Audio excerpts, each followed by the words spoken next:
बुद्धि आपकी योग्यता का ही विचार करेगी, उसकी योग्यता में मन को ढालो जबरदस्ती।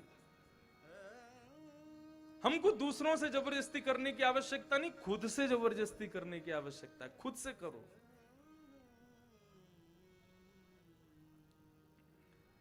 ध्रुव जी रोते रोते अपनी मां के पास आए। मां ने कहा, बेटा अच्छे श्रोता बनो तुम। सावधानी से सुनिएगा, एक मां कैसी सीख देती है बालक को। अच्छे श्रोता बनो। बोले मां मैंने क्या गलत किया? बोले तेरी छोटी मां ने तुझसे क्या कहा? वन में जाओ, वन में जाकर के भगवान को प्रसन्न करो, भगवान प्रसन्न होकर के कहेंगे कि भैया वर मांगो, तब कहना मैं छोटी मां के गर्भ से प्रकट हो जाऊं। तेरी मां, छोटी मां ने इतनी बड़ी बात कही, लेकिन तू अच्छा श्रोता बन, सारी बात मत सुन, केवल इतना सुन कि वन में जाकर के भगवान को प्रसन्न कर। अब मांगना ना मांगना वो सब चीज तेरी योग्यता की है ही नहीं, भगवान को प्रसन्न करना इससे बड़ी और क्या बात होगी बेटा तेरे लिए। अरे वो तेरी छोटी मां नहीं है, वो तेरी गुरु है, उसने तुझे भगवान के पास जाने का आज्ञा की है। श्रोताओं के लक्षण में श्रीमद् भागवत के द्वितीय जो महात्म्य है वहां पर वर्णन किया गया कि श्रोताओं का लक्षण कैसा होना चाहिए। तो वहां श्रोता के एक लक्षण का भाव बताया गया, हंस। हंस के अंदर एक गुण होता है, वो नीर क्षीर को अलग अलग कर देता है। एक बाल्टी में पानी भी डाल दो, दूध भी डाल दो, हंस को सामने उसको पधरा दो तो हंस दूध पी जाएगा, पानी छोड़ देगा। ये गुण केवल हंस में है। आज श्रीमद् भागवत के हजारों वक्ता हैं वृंदावन में, यहां तक कि उपहासजनक ये बात भी कह दी जाती है कि पत्थर ऊपर उछालो वृंदावन में जाके तो गिरेगा तो किसी व्यास के मूड पे ही गिरेगा, इतने व्यास हैं। लेकिन वे व्यास कैसे भी हों, उनका स्वरूप कैसा भी हो, उनकी विद्वत्ता कैसी भी हो, वे बैठे तो श्रीमद् भागवत के सामने ही है ना। हमारे पूर्वाचार्य कहते हैं 4 घंटे के भीतर व्यास कोई ना कोई एक बात तो ऐसी कहेगा जो आपके लिए उपयोगी हो। आप हंस बन के जाओ, संपूर्ण बातों को छोड़ो, जो आपके लिए उपयोगी है उसको ग्रहण करो, और क्या कहा उसको भूल जाओ।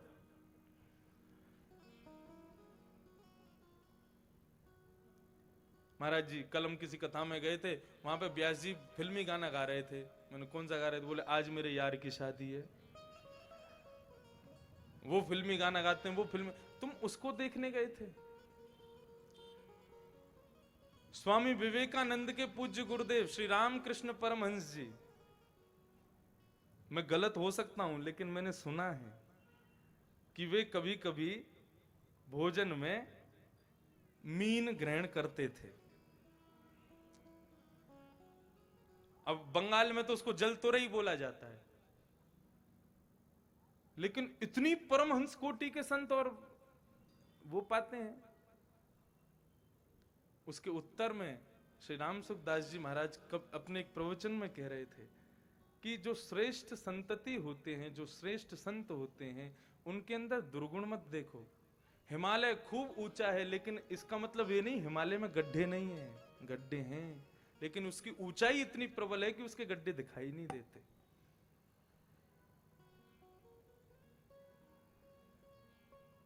हम लोग सबको अब आंकने लग जाते हैं, ये विद्वान कम है, ये विद्वान ज्यादा है, ये ऐसे कथा करते हैं, ये वैसे करते हैं। कैसे भी करते हैं, मुख से कृष्ण नाम तो बोल रहे हैं ना, तस्मात् केनाप्युपाय न मनः कृष्णे निवेशयेत। ठीक है, पाखंड का विरोध होना चाहिए, लेकिन यदि कोई सामान्य भाव से कथा में भगवत नाम भी गा रहा है ना, तो आप भगवत नाम सुनो और बड़े सरलता से, सहजता से, आपकी इच्छा हो तो कह दो कि अध्ययन के लिए अध्ययन आप कर लो, ये सब भाव आप कह लो, लेकिन उसमें अपने हृदय में ये भाव बिल्कुल भी मत आने दो कि ये व्यास श्रेष्ठ नहीं है। वे भगवत नाम गा रहे हैं, वो भगवत नाम ही स्वीकार कर लो, बस हंस बन के बैठो। ध्रुव तू हंस बन। तेरी मां ने क्या कहा कि भगवान से वर क्या मांगना, वो बात भूल जा। तेरी मां ने कहा भगवान के पास जाकर उनको प्रसन्न कर, केवल उस बात को स्वीकार कर और जा, अभी निकल जा। ध्रुव जी महाराज अपनी मां को प्रणाम करके निकलने लगे। श्री नारद जी महाराज ने देखा नन्हा सा बालक ध्रुव जा रहा है। आकर के ध्रुव जी से पूछने लगे, बेटा कहां जा रहे हो? बोले वन में जा रहे हैं भगवान को पाने। बोले वन में भगवान तो रहते नहीं है, वन में तो हिंसक जीव रहते हैं। ध्रुव जी बोले वो तो सब ठीक है, आप कौन हो? बोले मैं नारद हूं। ध्रुव जी बोले मैं प्रमाण से कह सकता हूं आप नारद नहीं हो। नारद जी बोले कैसे कह सकते हो? बोले मेरी मां कहती है। बोले भगवान बाद में मिलते हैं, पहले नारद मिलते हैं। नारदो देव दर्शन, और नारद जिसको मिलते हैं उसका हाथ पकड़ के भगवान के हाथ में देते हैं। आप कैसे नारद हो मुझे घर जाने के लिए बोल रहे हो?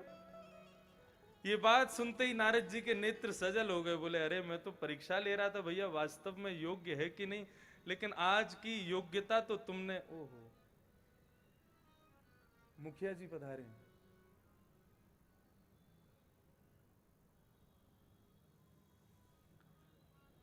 बोल श्रीनाथ प्यारे की जय, श्री गोवर्धन नाथ की